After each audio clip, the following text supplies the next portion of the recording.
welcome. This is Dr. Bart Rademaker, Prescription for Your Transformation. Real conversations, real people, and real success. Broadcasting live from Freeport, Bahamas, together with Dr. Eric Crall from Tampa, Florida. Actually, he's in the Lutz area. And, of course, the inevitable and wonderful Wendy over there in, where are you now? Arizona? Scottsdale, Arizona.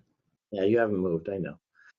So really enjoying this process, and I think Dr. Crall beat me out today with his backdrop. I have to resort to my little thingies here, but my big one that I have didn't fit in my suitcase, and so today is an important conversation.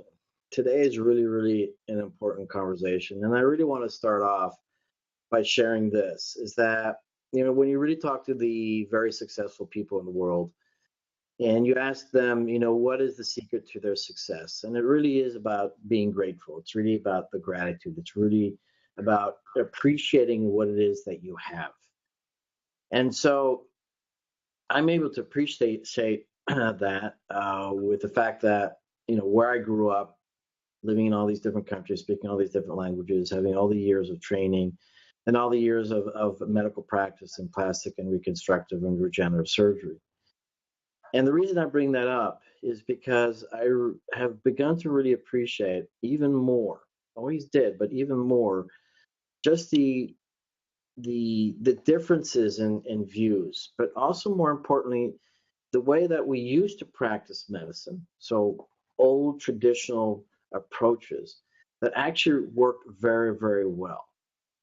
And now looking to combine that and integrating that with our future. And when people start looking at the future, it gets a little scary because, oh my gosh, what's going to happen in our future?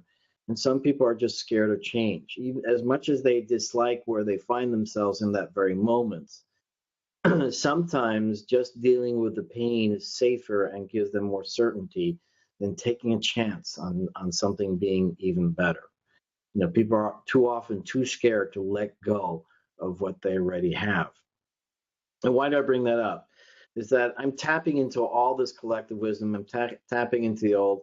I'm even tapping into Eastern medicine, but I'm also at the forefront, at the frontier of modern medicine today, working with an incredible company, Okeanos, and doing stem cell. And why I'm so grateful is that I feel honored and privileged to be working with patients all week and providing them solutions with stem cell surgeries that otherwise they wouldn't have had. And that's why today is important, because another person that's really engaged in traditional approach to medicine, who really feels privileged and honored to be a physician, taking care of his patients, but also now looking at the future. How is it that we can deliver better medicine, better care, better results, better well-being for the patients? And I can't think of anybody more suitable than Dr. Eric Crall. Thank you for joining me today. Thank you for having me, Bart. So we had a great talk the other day, and it's a very interesting time that we find ourselves in. And not only a lot of fear, but unfortunately a lot of fear mongering. And this is not a political debate. This is not a religious debate or anything like that. This is just a place where we can be really factual. And these are your facts. These are my facts. These are Wendy's facts. These are whoever's facts. But you have certain opinions that I find very valid. And so like to talk about what's really going on, particularly with the fact that here's a situation where we have healthcare that doesn't work. We all know that. And we know that because there are too many unhealthy people in this world, in this country. But so many people are so attached to that. They just don't want to let it go. And what's sad, I find, again, is that so many people do not realize the potential of what's around the corner. But there's some requirements for that, for that also to happen. And it's the same thing, I'll say this, for a lot of physicians, right? They're not necessarily willing to make the changes and embrace new medical technology. And so I'd like to hear your perspective about some of the things that you've discovered and learned, because this show is actually about you, Dr. Crall. Well, thank you, Bart. I love your intro, because who was it that said the definition of insanity is doing things the same and expecting a different outcome? I can't remember who that was right now, but somebody smarter than you and I. But, when it comes to fixing healthcare, we try and do variations of the same thing and feel like we're trying to fix it, but it's a slight variation, but nothing ever gets fixed because we're going about it in the same general way. And what I mean by that is you can't fix healthcare until you change the way we use our health insurance. Insurance was never intended to be used to pay for everyday expenses. And, we would be having this debate about car insurance. If we used car insurance to pay for oil changes and tire rotations, it would be so expensive. We'd be having town hall meetings about the catastrophe of how expensive car insurance is. You should not want to use your health insurance any more than you want to use your car insurance. Because if you're using your car insurance, that means you had an accident, you had a catastrophe. We should not be using our health insurance unless we have an actual catastrophe. We should be paying for our health care, our day-to-day care, our visits to the doctor, our x-rays, prescriptions, ourselves. Now, that's a scary thought to everyone out there because they think, well, I don't want to be paying for that myself. But we need our government. We don't need our government to fix healthcare. We need them to change the tax laws so that we can expand the use of our own healthcare savings accounts. So we have this pot of money that we can go spend ourselves and use insurance only for catastrophes. And it's been this way for 60 years, Bart, you know this. And unfortunately, it started when the businesses in the 50s started getting tax breaks for offering comprehensive benefits. So from the 50s to the 90s, we had these Cadillac insurance plans so that companies could hire the best employees. And so what do you expect is going to happen when you're using insurance to pay for everything, not just catastrophic? There's so many claims being paid that the administrative costs skyrocket. And that left us with the 90s having to try HMOs. And then with HMOs, nobody knew what anything cost and nobody cared because they weren't paying for it. And that led to this entitlement that everyone has insurance and I'm going to get my MRIs, I'm going to do whatever I want, until finally the economy was crumbling because of healthcare costs. So we keep trying different things, but it'll never be fixed unless we go back to just using health insurance for catastrophic only. Then the patients, we, the people, the American people, will be the customer of healthcare. We will be the consumer. The healthcare industry will be catering to us. We will have all the power. We will be, as you said earlier, we will have the prize. We will win the competition. We talked earlier about how all these people react with anger and resentment when they talk about, I want to stop you there for a moment because I really I'm so passionate. I get carried away. You better stop me when you can. No, because, I really want to talk about that passion in a little bit. And I also want to talk about, who's being responsible for all of this, or, let me rephrase that. What's the role that we need to start taking? But let me put it into perspective. And this is what really got me early in our conversation today, which got me really excited as well. When I thought to myself, well, right now, until I made some changes in my healthcare, but with my previous insurance, I just found myself dumping all this money into an insurance plan. And I was very dedicated at not using it, because one time that I did use it and I had to use a particular prescription, and I found out that the next month my rates suddenly went up. It's like, oh, okay, so every time I use a prescription with a drug, because I was ill, and now I've been with this insurance company for 15 years now, and now suddenly they up my rate because I used a prescription for the first time in a long time.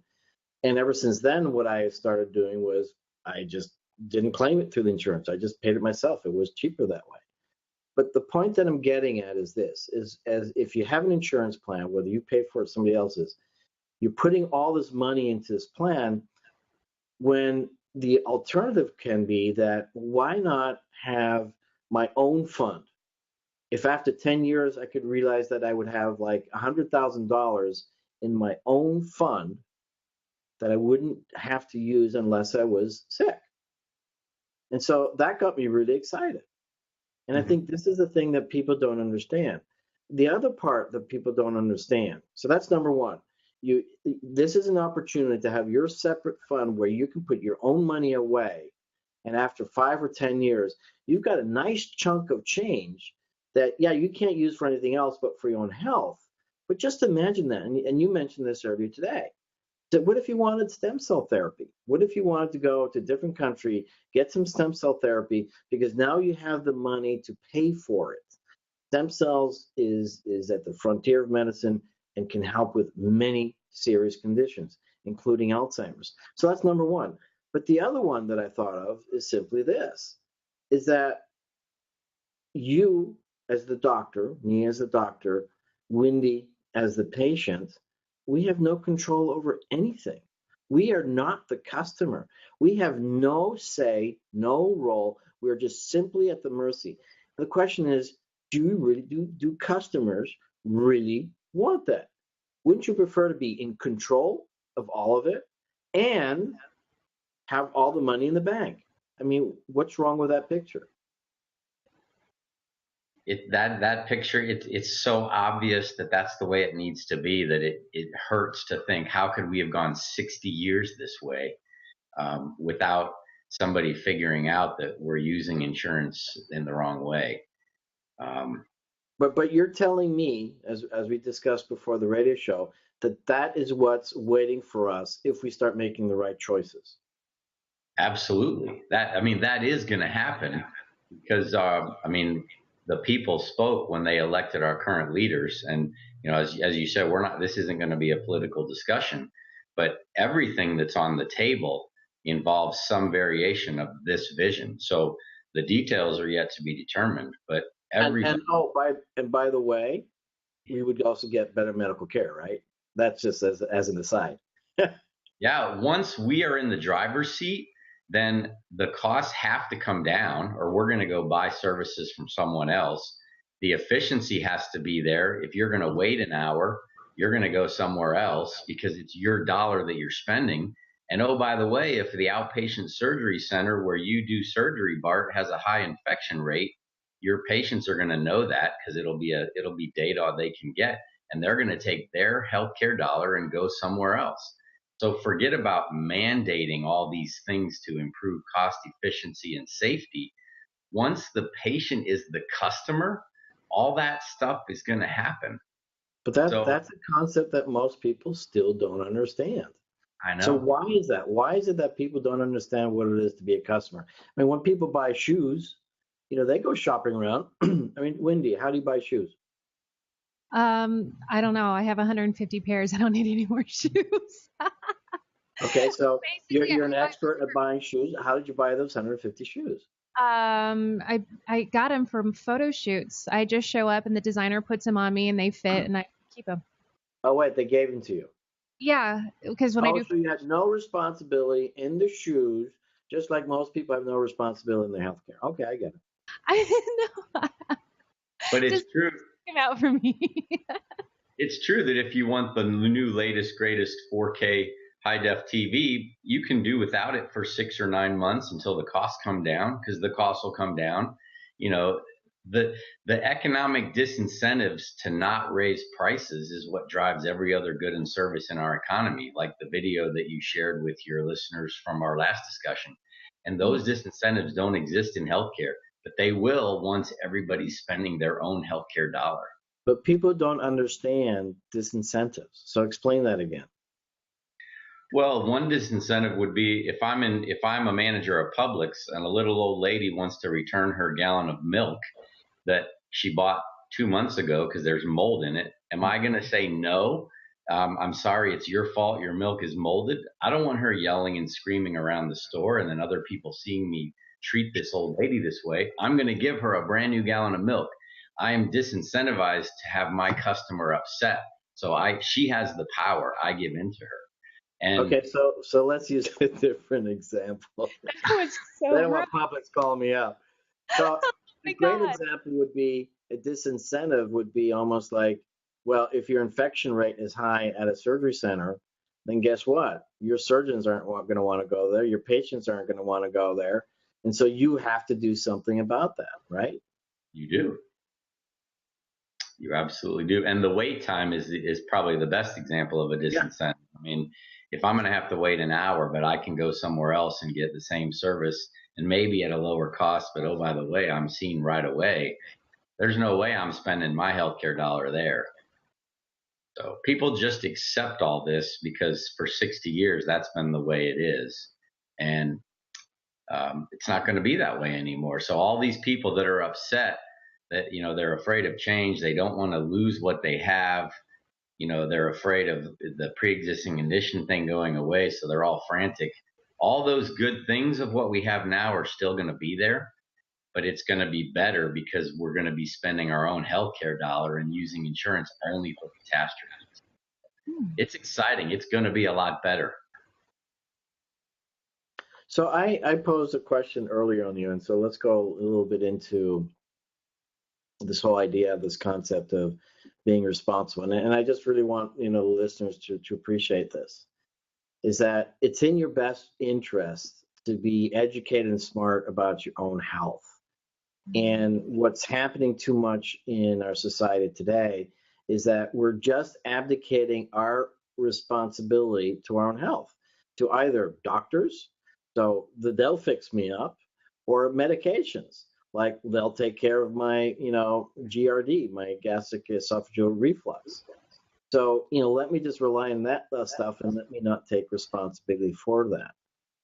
And so, explain to our listeners in a way, how this has also happened, because since you've also changed your practice, your clients, your customers are a lot more responsible in their own care than they used to be.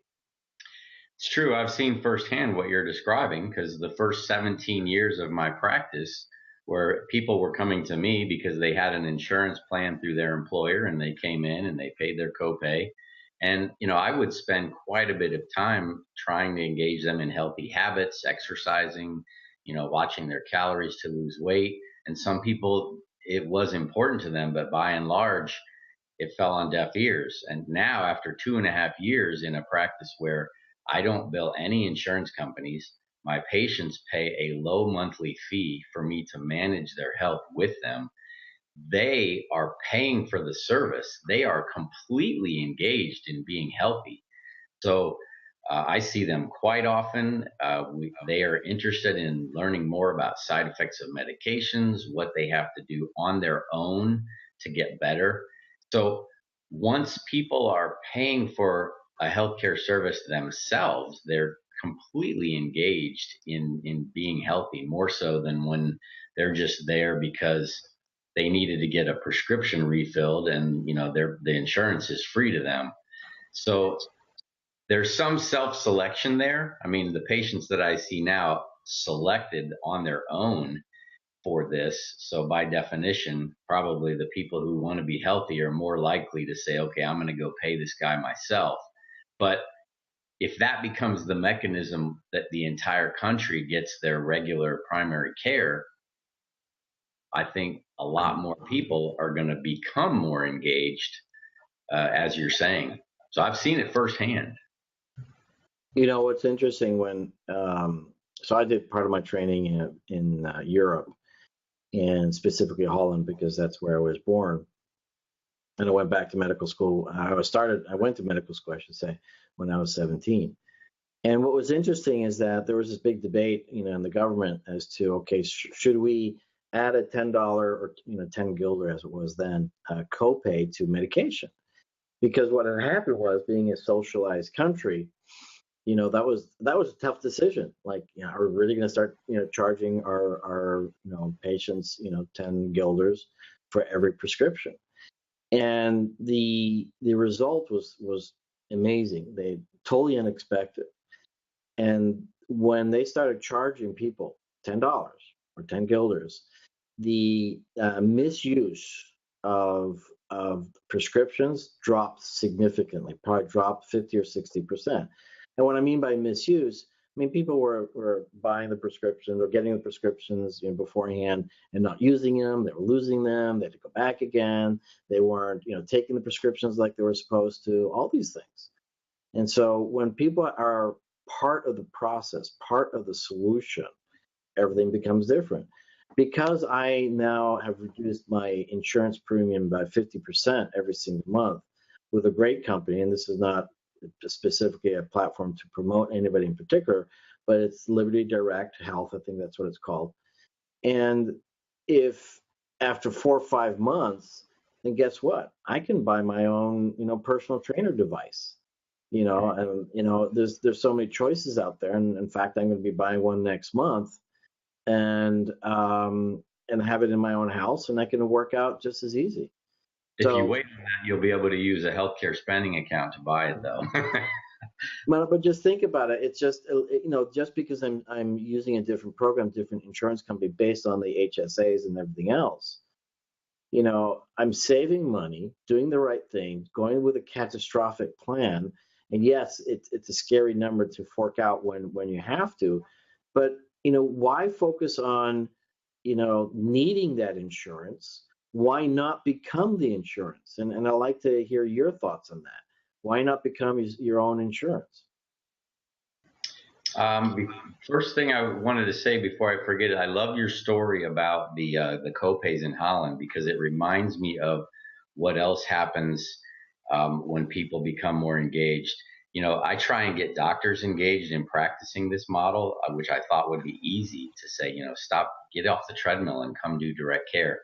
Doctors are afraid that if people are paying a monthly fee, they feel entitled to bug you whenever you want. They say, don't you get phone calls at all hours of the night? And it's amazing. You might think that would happen, but once people know that they can reach you anytime they want, and any given day they can see you, they don't worry about it anymore, and they actually bug you less. So, it's not what it may seem. When people are more engaged in their health, their behavior changes. But getting back to your question, the companies realized a long time ago that the best way to save money was to become self-insured. So companies, rather than giving $1,000 a month per employee to an insurance company, would give a couple hundred, and then the rest of it would go into a big pot. So when their employees need something, they pay out of that pot.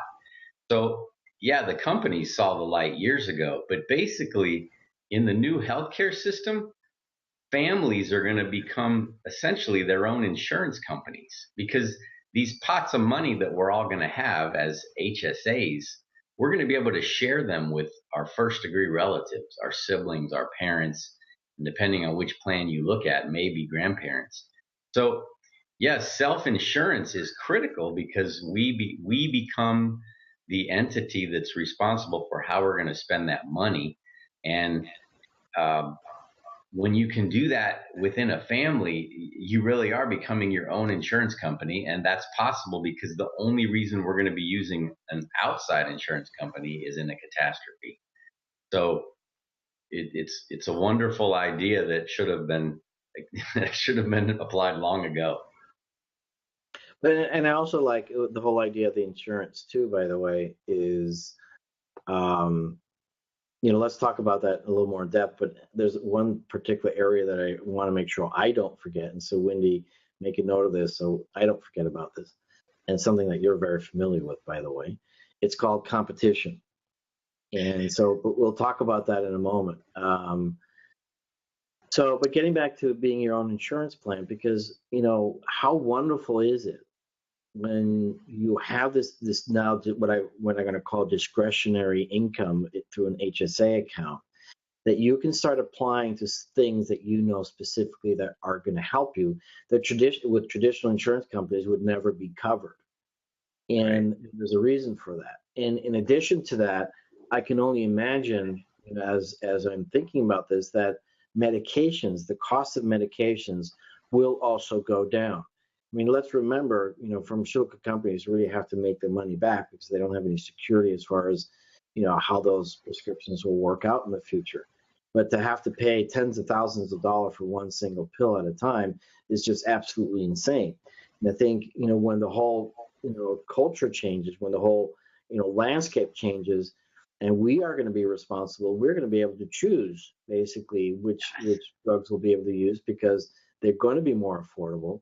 And it's not up to the insurance companies to determine whether you can have a certain medication or not. I mean, how nice would it be if your doctor really knew that one particular medication worked better than another, that you can actually have access to it because you saved the money versus having to go outside of your insurance company and spend more money than you have already because the insurance company has decided that it's not going to be part of that plan.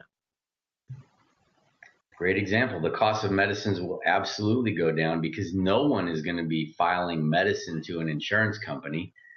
They're going to be paying for that on their own. So the costs are going to have to go down. And that the pricing won't be set by the insurance companies. It's not going to be a negotiated amount. The pricing is going to be determined by the competition of the consumers. So absolutely the costs will go down. Same thing with MRIs and CAT scans and ultrasounds and all the things that are typically very expensive. And with that as an example, I can already guarantee you that that'll happen because an MRI in most places would carry a negotiated price of anywhere from $800 or $900 to $1,200 or $1,500. And if I decide I want to pay cash for that, I can go get an MRI right now for $300. Right. So you know that those costs are inflated just because they're being negotiated with insurance companies. So we already see that happen. That'll happen on a large scale for all aspects of healthcare services once the patient is the actual customer. I like what you're talking about. Another question I was thinking about. Sorry to interrupt you, Dr. Bart. No, that's good. One thing about the insurance today is you spend so much money on insurance, yet you can't find any doctors who actually take it. So with your plan or what you're speaking of, I like it because you actually have a doctor instead of having to find a clinic. So I like that aspect of it. It's a great selling point because it's nice to know you have a doctor who knows who you are, who will actually see you instead of turning you away because you don't have the right insurance. And that goes way beyond my model of direct care because anybody will be able to see any doctor of their choosing because there won't be any networks for physicians. You're going to be spending your healthcare dollar. You go wherever you want to go. No insurance company will be able to tell you that you can't go to this doctor because you're only using the insurance if you're having a catastrophe. Mm-hmm. So I like that. I like that a lot. And Bart, the last time we spoke, the video that we referred to last time, the numbers that were kind of referred to is that most people in their lifetime will spend between $1 and $2 million on health insurance, but yet most people would never need that much for all the catastrophic care they could consume. And obviously, you're paying all that money to pay for the administrative overhead of running the insurance company. And so that's why self-insurance is not only better and more cost effective. I mean, that's the only thing that makes sense. Like you said, in 10 years, you could accrue a lot of money to become your own insurance company rather than paying in all that to an insurance company over time. So let's be really, factual. Okay. And again, I really want to emphasize I have no political ties and really don't care about politics. And so as much as we need politicians to run the show, but let's be real about something. I mean, everybody's all excited about, let's get that European healthcare system or let's get the Canadian healthcare system. And because again, it's that desire, and I'm going to bring this up right now, and I'm going to be, straight talk to people, is that if you're not going to take responsibility for your own stuff, you're basically going to abdicate your future to somebody else. So you have to be in control. You have to be in charge of your own health care. Because if you're not going to do that, somebody else who doesn't know you is going to make decisions about your future, about your health. And so here's a classic example. You have an 80-year-old man who goes out skiing, has tremendous health, and bingo, he falls and fractures his hip, right? Depending on where you are in the world, there's a cutoff for that kind of operation. And if you're over 80 years old, there's places in the world where, by law, by regulation, you're not eligible for an operation. So what if you had this HSA account over the last 20, 30 years and amassed more in excess of $100,000 into that account, and then perhaps had a bunch of relatives that had some extra cash too? You could have the operation. You have the luxury of making that choice. It's just that what people need to do today is realize, what? Am I better off letting somebody else decide for me what kind of health care I should have, what kind of doctor I should see, what kind of risk I should undergo, what kind of medications I can have? Or can I go out there and do my own research? Yes, I agree. It's a bit of work, right? Taking a chance sometimes. But again, in a free market opportunity, people are going to make sure that their reviews, their reputation, their integrity is going to be of the highest standard, so that they're going to get the right kinds of clients. Because ultimately, anybody who's not doing the right thing, they're going to lose out. And unfortunately, some people may suffer because of that. But it's the same thing with cars. It's the same thing with technology. The best technologies are going to win out. And so this is a kind of environment that's possible. But the big challenge I see for many people, and I'm just going to be really honest with that, and sometimes I fall prey to that as well, is that when you don't take responsibility for your own actions, your own decisions, you're going to have to suffer the consequences. But at least now, you'll be able to decide what those are going to be. And from an insurance perspective, when we talk about insuring your own future by being healthier, imagine how much more of your own healthcare spending account you're going to spend if you're not healthy. So it's almost like paying yourself an annual salary just for being healthy. You're putting your own money in your own pocket by insuring, by exercising and maintaining an ideal body weight. You're not only are you insuring yourself, but you're ensuring that your healthcare dollar is going to be protected, because you're not going to use it up on diabetes meds and stroke care and all that. So yeah. And so here's the question: why are people so scared of change? Oh wow! If I knew the answer to that, we probably wouldn't be talking right now. Well, it might be the unknown. Because with change, you don't know what you're really getting into because you haven't tried it before. So that's why people are scared. And another wise person whose name escapes me once said that human beings actually by their nature are not afraid of change. They're afraid of loss. So people are only afraid of change, to the extent that they're afraid of losing something.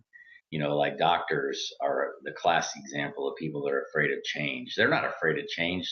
Doctors love change unless it's going to affect their financial security. So doctors aren't afraid of change, but they're afraid that they might lose their financial security.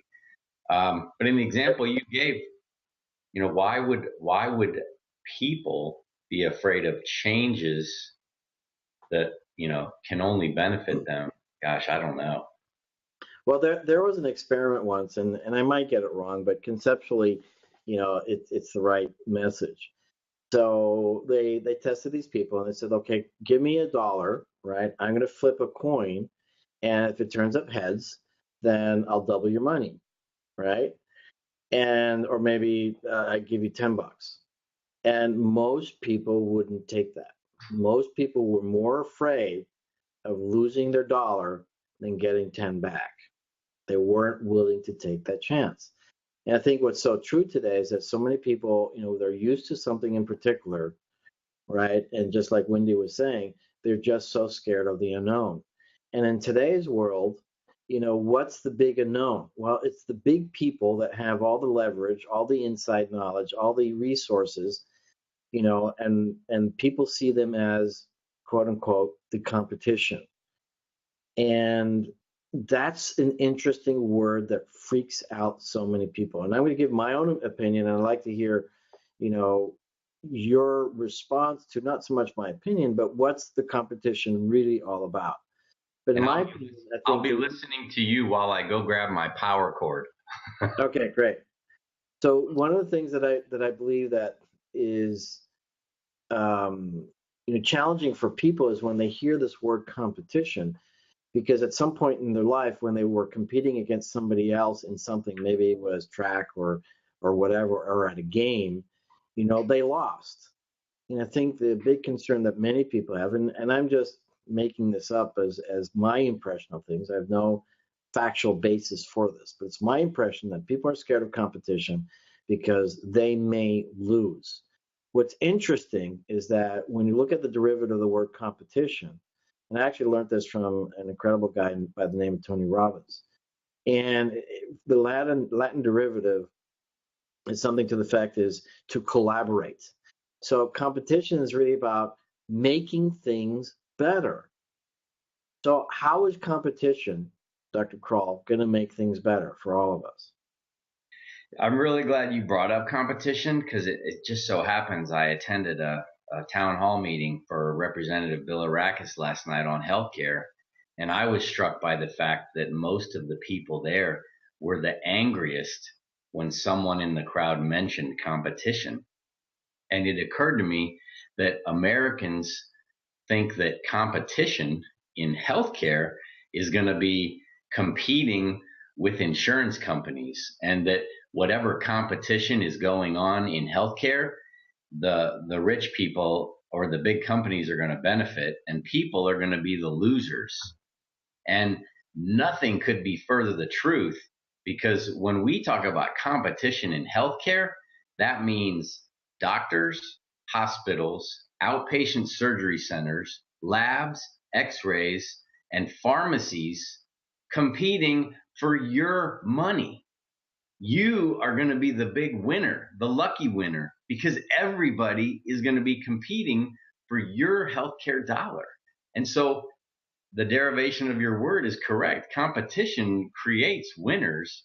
And when it comes to healthcare, we are all going to be the winners because everybody's going to be competing for our business. Because if they don't make their service affordable, high quality, low wait times, safer, we're going to go buy from somebody else. So yeah, competition is going to be a great thing. And it doesn't really matter if you're on the left or the right, or it, that's an obvious, that's an obvious outcome for the way competition is going to benefit the everyday American. But people are still afraid when they hear the word competition. They start yelling. So in other words, the true winner in all of this, the real trophy, are going to be, the patients, the customers, because they're going to get the best services for the best prices. And the winner that gets you is also the one that's going to deliver, the best service and the best results. And it just can't get any better than that. And not only is it going to help progress, people will just want to do things much better. And so I do plastic and reconstructive surgery, and so I guess maybe at some point I'll have to greet all my patients with champagne, something like that, right?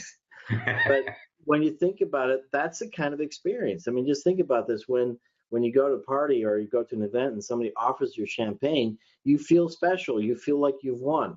Well, that's what it's going to be like in the marketplace when competition's there. The loser is the person that is not doing the right job. And that's not the patient. The patient deserves to get the best of the best for every dollar that they spend. And I hope anybody who's listening to this realizes that yes, the patient is the trophy. The patient is the winner. The patient gets all of it. And it's because the patient is in control. Yes, and you did throw in the word free market there also. That's the other thing. People hear free market. We got to get back to the free market, and they freak out. This is what we mean by free market, a place where there's all these negative disincentives, so that the patient is the consumer, and everyone's fighting for their business. That's what free market is. And people talk about free market applies to TVs, but it doesn't apply to healthcare. That's because they're thinking of healthcare in terms of insurance being the dominant way people pay for services. But that's applying the way things have been for 60 years. We're talking about innovation here, changing the game, changing the rules by which the game is played. And there is definitely a role for free market and competition. And I started this by saying the only way that healthcare can be fixed is doing this. And I believe that 100% to be true. Because even if you thought that you wanted to go to a single payer system, even if there were some advantages to a single payer system, we would not be the customer. The single payer would be the one paying all the bills. The doctors and all that would be working for that one payer, not for the people. And so whatever advantages people think a single payer system would have, and we know what some of the disadvantages are with the wait times to get care and all that, it's hard not to mention political things, even though we're not going to make this political. But I just want people out there who get frustrated by the idea of free market and competition, that in healthcare, those principles do apply once you get rid of third-party payers. And a single payer is just that definition of insanity. It's a different way of doing it, but still using a third party in between you and your doctor. So you may think that's a better way, but it's not really a different way. And you can't expect a better outcome by doing a slight version of the same thing. So. And the other big change, big game changer too, by the way, and people have really taken this for granted and have not really, I believe, appreciated where the opportunity is. And as much as I even talk to the great generation and see them with their smartphones and checking emails and surfing the net, in no time in history have we had such easy access to real information. Which is also the reason for my platform. The platform here is real people, real conversations, real success, where I don't filter any of the information. I just bring it to people, and they can then decide, are they willing to, are they, wanting to believe in the authenticity of the information. And by me offering so many different choices on this platform, different people, not so much in a debate form, but just so many other choices, and you can decide for yourself what's relevant and what's real and what's worthy or not. And so for today, when we talk about the free market, and this is another belief of mine, not scientifically based, but just out of experience, is that it's in the past, it was hard to find out what was credible information. And without that knowledge, without that ability, without that access for credible information that you could trust, then it was very hard to make decisions. And I think what happened is that people just realized, okay, well, I'm just going to trust that doctor or that insurance company or my government to make the right decision for me. And ultimately, I think, everybody is self-serving. I don't care who you are. As much altruistic and altruism is in your blood, you still have to protect yourself. It's just like when you go on an airline, that commercial or that safety prep that you hear is like, when those oxygen masks come down, take care of yourself first. And so we have that tendency anyhow. And so, but now if we simply have all this information available, we can be educated. And now it's our responsibility to be educated, to make the right decisions, to challenge our doctors, and have the opportunity to challenge the people that are delivering the service too, versus just being at the mercy of these, monoliths, if you will, of companies and institutions where we don't have a voice. It's now our time to have that voice to say, enough. I want this kind of care. I like that doctor. I like Dr. Crall because the way that he dresses, the way that he talks, the way that he relates to me, and right. And I don't care about the champagne, but it feels like I get champagne. Yeah, that's the beauty of innovation. Innovation sparks all kinds of new new ideas. So what you're saying is people are going to need data to be able to make choices because now they're spending their own healthcare dollar. So all these new businesses are going to pop up everywhere to bring you the data that you're looking for. So there's going to be companies and apps and websites all that are going to develop specifically to give people data that's not biased by third parties so that they have all the information they need to figure out where the best value is. I mean, there's billboards that have wait times at the local ER.